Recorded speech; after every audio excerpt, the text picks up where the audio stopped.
اعوذ باللہ من الشیطان الرجیم بسم اللہ الرحمن الرحیم السلام علیکم ورحمۃ اللہ وبرکاتہ۔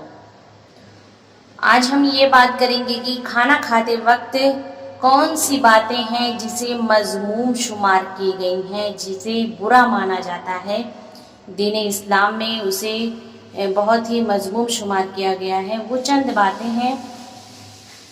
سب سے پہلا نمبر کی بھرے پیٹ پر کھانا کھانا، یعنی آپ کا پیٹ بھرا ہوا ہے لیکن تب بھی آپ نے کوئی ایسی چیز دیکھ لی جس کو دیکھ کر آپ کا دل کر گیا، جبکہ آپ کا پیٹ بھرا ہوا ہے تب بھی آپ کھا رہے ہیں، تو کہہ رہے ہیں یہاں پہ مذمت کی ہے اسلام نے کہ جب پیٹ بھرا ہوا ہو تو کھانا نہیں کھانا چاہیے، پرہیز کرنا چاہیے۔ دوسری چیز بہت زیادہ کھانا، یعنی بہت زیادہ کھانا روایات میں ہے کہ خداوند عالم کے نزدیک بہت زیادہ کھانا سب سے بری چیز ہے۔ کھانے کو کم کھانا چاہیے، یعنی جب ہمیں لگے، محسوس ہو کہ یعنی ہمارا پیٹ بھرنے والا ہے، اگر ہم 2-3 لقمہ اور کھا لیں گے تو اس سے پہلے اپنا ہاتھ کھینچ لینا چاہیے۔ پیٹ بھر کے بالکل کھانا نہیں کھانا چاہیے، بہت زیادہ نہیں کھانا چاہیے، تھوڑا کھانا چاہیے۔ کھانا کھاتے تیسرا یہ ہے کہ کھانا کھاتے وقت دوسروں کے منہ کی طرف نہ دیکھیں۔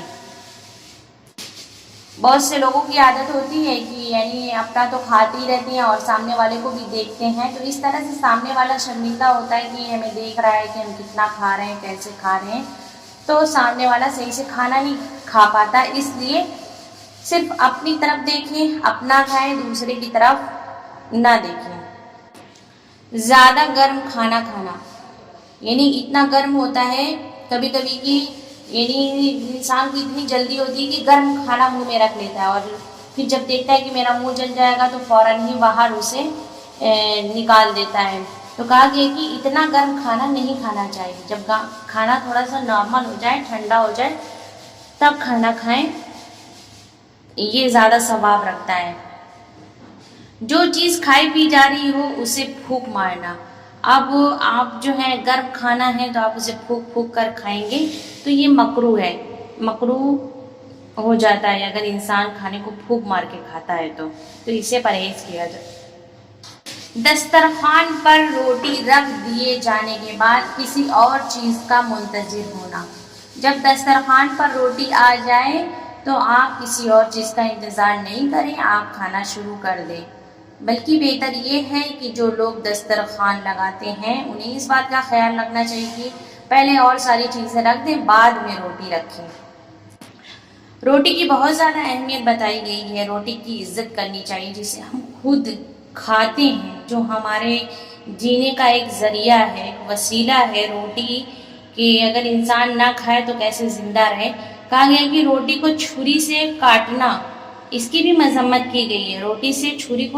روٹی کو چھری سے نہیں کاٹنا چاہیے، یا پھر روٹی کو کھانے کے برتن کے نیچے رکھنا، یہ بھی اس کی بھی مذمت کی گئی ہے، یہ بھی بری چیز شمار کی جاتی ہے، یہ بھی نہیں کرنا چاہیے کہ روٹی کو برتن کے نیچے رکھیں دبا کر۔ پھر جو ہے ہڈی سے جو چپکے ہوئے گوشت ہوں، اس طرح سے کھانا کہ ہڈی پر بالکل گوشت باقی نہ رہے، اس کی بھی مذمت کی گئی۔ یہ سب چیزیں مکروہ ہیں۔ اور اس پھل کا چھلکا اتارنا جو چھلکے کے ساتھ کھایا جاتا ہے، جیسے آپ دیکھیں امرود ہے، یہ انسان اس کا چھلکا نہیں اتارتا، اس کو یوں ہی کھاتا ہے، یا انگور ہے، اس کا چھلکا نہیں اتارتا۔ تو اگر کوئی اس طرح سے کرے کہ ان کا چھلکا اتار کر پھر اسے کھائے تو اس کو بہت ہی برا سمجھا گیا ہے ہمارے دین اسلام میں۔ پھل پورا کھانے سے پہلے پھینک دینا، یہ بھی صحیح نہیں ہے۔ آپ پھل کو اگر کھا رہے ہیں تو پورا کھائیے، یا پھر اسے کاٹ کر مطلب پیس کر کے الگ کر کے کھائیں کہ پھینکنا نہ پڑے۔ بہت سے لوگ ہوتے ہیں کہ پورا ایک سیب لے لیتے ہیں اور پھر ان سے کھایا نہیں جاتا، تو 1-2 لقمہ کھانے کے بعد پھر اسے پھینک دیتے ہیں، تو یہ صحیح نہیں ہے۔